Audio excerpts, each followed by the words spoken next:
মেলায় যাব, ভালো লাগছে না, দেখি টিঙ্কিদের বাড়িতে একটু ঘুরে আসি। এমা টিঙ্কি তো এখানে বসে আছিস?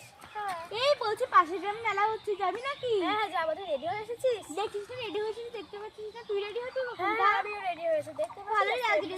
চল তোর বাড়ির কাছে টাকা দিবি না? যা তাহলে চেয়ে নিয়ে আয় টাকাটা।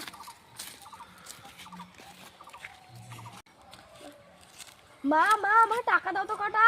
আমি কোথায় যাবি তুই এখন? তা মেলায় যাবো। ওইদিকে মেলা হচ্ছে না। তা কয় টাকা লাগবে শুনি? তুমি যে কটা দেবে। দেখ গো বিছনার তলায় 100 টাকা আছে, ওইটা নিয়ে চলে যা। 100 টাকা নেবো? এই কি রে, তোর মা তোকে টাকা দিলো? আরে হ্যাঁ দিয়েছে, 100 টাকা দিয়েছে। তা এখানে আয়। তা হচ্ছে আমার মা আমাকে 100 টাকা দিব তো দিলো, আর হচ্ছে মামার বাড়ির সামনে দিয়ে যাবো যখন 200 টাকা দিয়ে দেবে মাম্মি বলেছে, আচ্ছা। ওই জন্য আসছি। চল তাহলে মেলা থেকে একটু ঘুরে আসি।